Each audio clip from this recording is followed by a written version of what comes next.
Passport to the Palm Beaches is brought to you by Discover the Palm Beaches. Here we go. From stem to stern, this yacht, the Envision, is absolutely amazing. We're gonna head out to sea and hopefully catch some fish. We're here at Swank Farms. You are gonna absolutely love it here. The Palm Beaches are known for their lush beaches and extravagant lifestyle. This gorgeous stretch of land along the east coast of Florida is home to some of the wealthiest zip codes on the planet. And we're gonna be bringing you the very best in luxury, lifestyle, extravagance, and adventure. So get ready, it's time to discover, dream, and explore. Look how gorgeous this is. I mean, only in the Palm Beaches. Let's go work out. Let's do it. Incredible. This is just gorgeous. Cheers to that. Cheers, absolutely. This is Passport to the Palm Beaches. Welcome to Passport to the Palm Beaches. I'm Jacqueline Journey, and we are here outside of the gorgeous Boca Museum of Art. I love this sculpture. I really want to take it home. If I had room and a big truck, I would be doing that. Stick around, this episode is going to be fantastic. It's all about must-see PB. We're going to visit the Norton Museum and explore it after hours on our own private tour. We're also going to discover a Veterans Memorial for Gold Star families that was recently dedicated right here in the Palm Beaches. You won't want to miss it. But first up, it's time to dream. We are going to visit one of the most enchanting gardens you've ever seen. You won't want to miss a second of this edition of Passport to the Palm Beaches. You're watching Passport to the Palm Beaches. I'm Jacqueline Journey. I'm so excited today because we are at the Ann Norton Sculpture Gardens, and I love this place. They've got gorgeous, magnificent, monumental sculptures in their ginormous garden. They've also got 250 plus types of rare plants and tons of beautiful artwork, art studios. You're absolutely gonna love it. Let's head inside.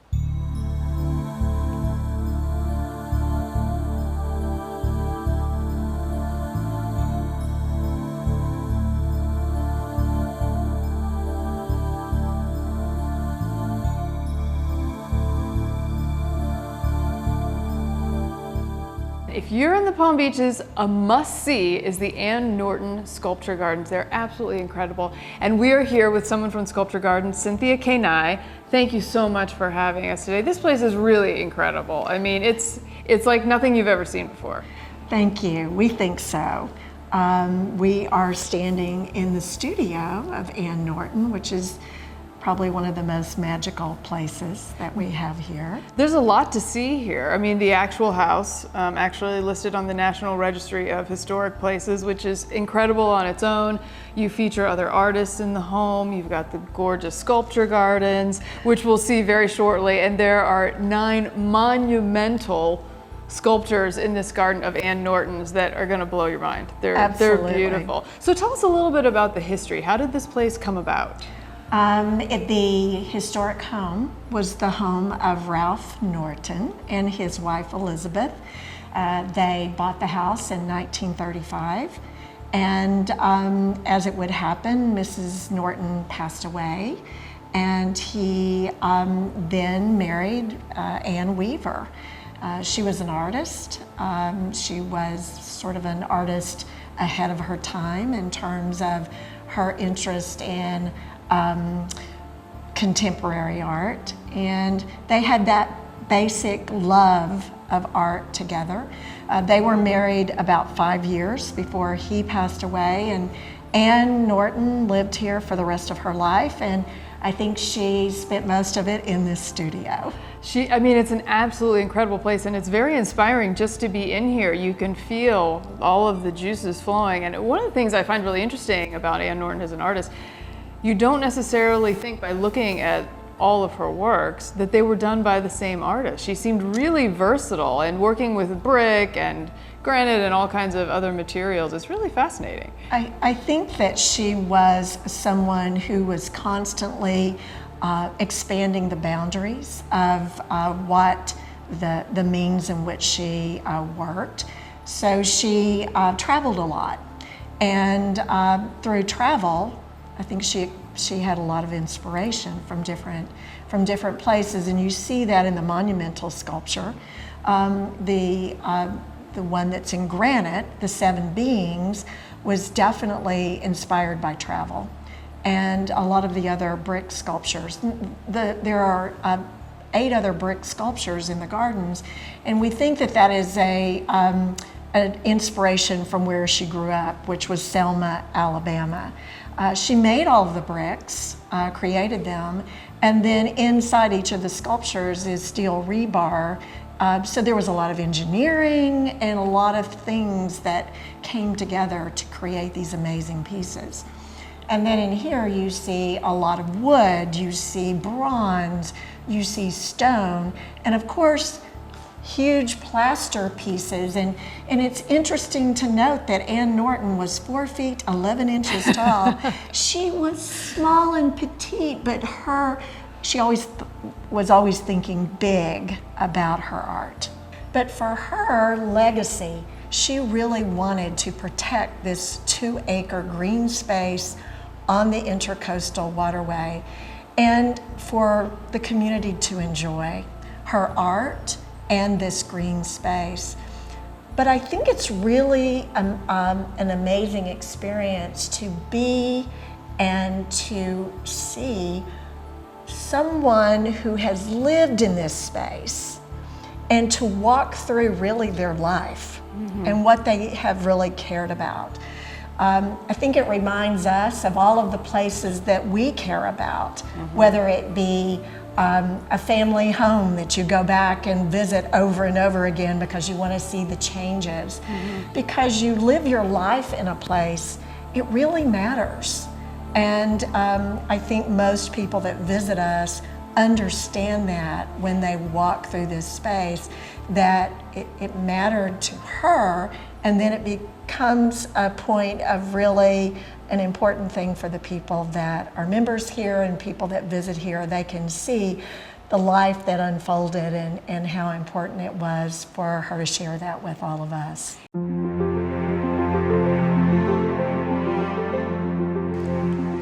We're here in the center of the Ann Norton Sculpture Gardens, and I'm here with the garden guru. That's what I hear is your unofficial nickname, Margaret Horgan. This place is outstanding. I mean, give us a little history about the gardens themselves. Okay, so the gardens themselves were the final element of Ann's whole vision. And when she had this piece of property, her thought was for the guests that came to experience sort of a sense of mystery and to round the corner as if you're in a jungle and happen upon her works. And then once that experience was there, then a lot of them are untitled, and it was meant to just be, you know, the eye of the beholder to interpret how you see them, how they represented themselves to you.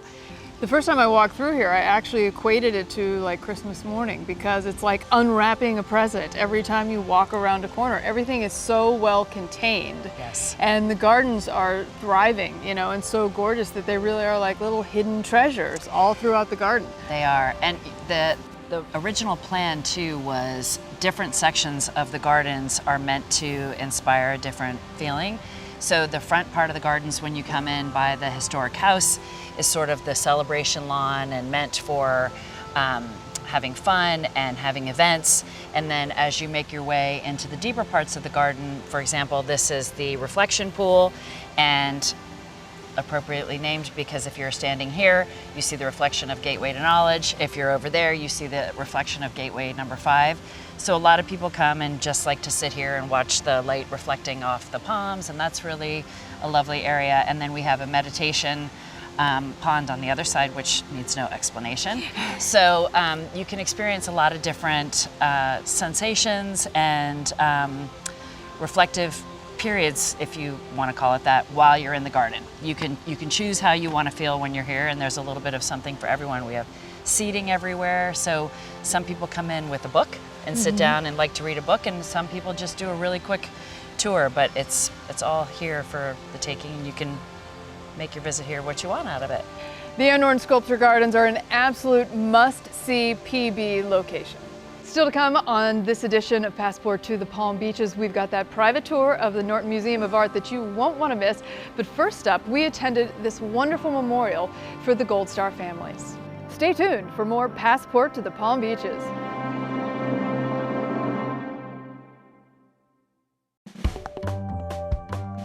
Passport to the Palm Beaches is brought to you by Discover the Palm Beaches.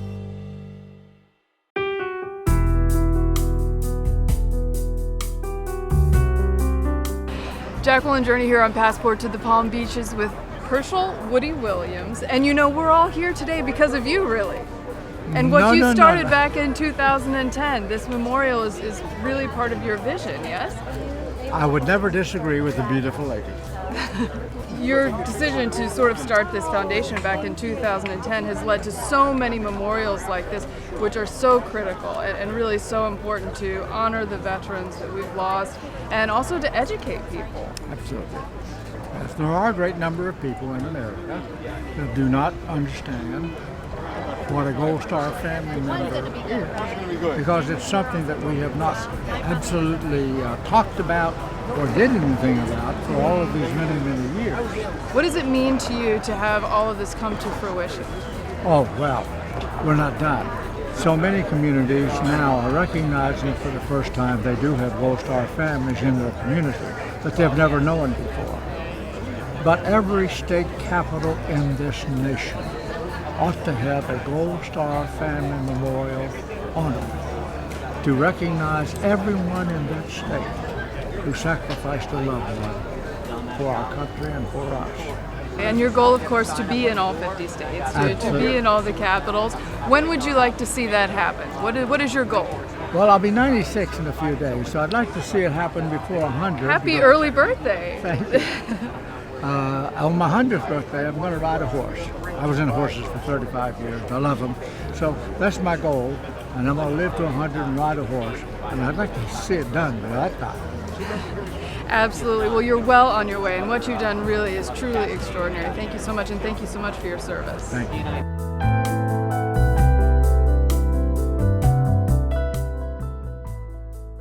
We're here with Lauren Berkson. We're about to unveil the Gold Star Family's Memorial Monument. This is so exciting, and you've really put your heart and soul into this, you can tell. And you yourself are a Gold Star family member. I'm a Gold Star daughter.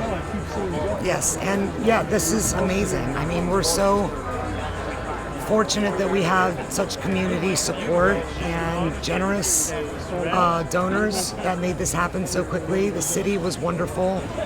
Everybody has been wonderful. As a Gold Star family member, what does this monument mean to you? Well, it does a lot of things, actually. It gives us a place to honor our fallen heroes. We want to educate the community on what a Gold Star family is. It gives us a place to reflect. It's a beautiful setting. We couldn't have asked for a better piece of property. And it's also a place for outreach. I hope that a lot of people are average citizens that don't know what a Gold Star family is. I want them to know. Post the colors! Oh, say, can you see by the dawn's early light what so proudly we hailed at the twilight's last gleaming, whose broad stripes and bright stars through the perilous fight, o'er the ramparts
Don't forget to support your local Gold Star families.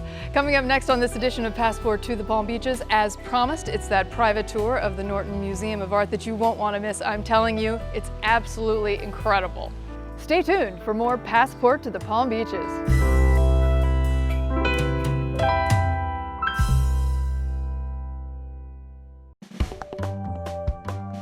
Passport to the Palm Beaches is brought to you by Discover the Palm Beaches. You're watching Passport to the Palm Beaches. I'm Jacqueline Journey. So excited today because we are at the Norton Museum of Art, and it is incredible. They have got everything here, including all the masters and all the fantastic contemporary art you'd ever want to see. They've just done a huge expansion. They now have a restaurant, a fantastic group area where you can go every day for free. This place is fantastic.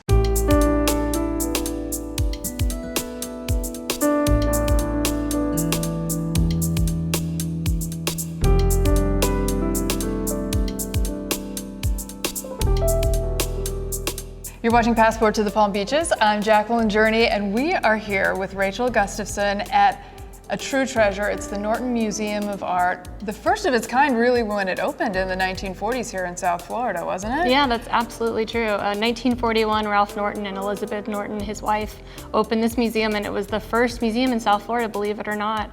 And here we stand 78 years later, bigger and better than ever. And we're thrilled to have you here today. Thank you. You know, their original collection is pretty outstanding. Tell us about that. The whole museum was based on their personal collection that they were accumulating for their own homes. That's absolutely right. So Elizabeth and Ralph Norton were pretty avant-garde at their time. I think Ralph Norton would be considered one of his era's most modern and contemporary collectors. They collected art by Paul Gauguin, Paul Cézanne, Brancusi, artists that were just at the time not necessarily part of the established canon, but were well on their way, and as we know today, form the basis of Western art history. And you've gone through a really extreme expansion that's just reopened now in 2019. It is amazing. For anyone who hasn't been to the Norton recently, you have to come and check it out. Tell us about some of the expansion and what you've done. Sure. So the Norton reopened in February of just this year in 2019. And what it brought with it was an amazing design by Foster and Partners out of London. Lord Norman Foster is a Pritzker Prize winning architect. And so he brought with him this very airy, open design that creates more than 12,000 more square feet of gallery space for us. So it means we get to show a lot more art, not only from what's in our storage and can't be out all the time, but special exhibitions like the one we're standing in right now. Something that you've got that I adore, well, I definitely have to take a look, the Chihuly ceiling. Yes. Oh my goodness. What was that like to install? Was that really an endeavor? Well, the Dale Chihuly ceiling has been at the Norton for quite some years, and now it has a special home in a darkened gallery. So what that allows for is some serious reflection and light to really be pulled out of that multi-piece glass installation. And we did work with folks that work directly with Dale Chihuly Studio to reinstall that. But that's one of 3 different site-specific installations that happened when we reopened. Another one is by an amazing artist out of New York named Rob Wynn, and he used 6,000 pieces of hand-poured mirrored glass to create the huge staircase installation that you'll see right off the restaurant if you care to visit that. What does everyone come to see? Like, what is the #1 attraction, do you think? I think if you're a history buff, it's most likely Paul Gauguin's Christ in the Garden of Olives. We are constantly being asked by other institutions to borrow that because it is such an iconic work in his oeuvre. And so I think for people, that's really not only a hallmark piece in Mr. Norton's original collection, but really in the grander history of art. So I would say that's probably our biggest icon here, but there's plenty more that comes from Stuart Davis's New York mural is also a huge inspirational piece for many people, and sometimes when they come in the front desk, that's all they ask for. And there's always something new to see. They have rotating collections. Where we're standing now, this is actually here only for a short period of time. That's right. Yeah, so this is one of our many special exhibitions that we had when we reopened. We had 8 total. So if you can think about those numbers, we'll be rotating that in just about a few weeks here, and we'll basically start reconfiguring some of the galleries. So the space that we're standing in here will be divided into 2 separate exhibitions. So right now it's one consistent one, but we're gonna break it up and change things up. It's all about experiment now with the new Norton and trying to see how we can use these new spaces the best we can to showcase the best art of our time.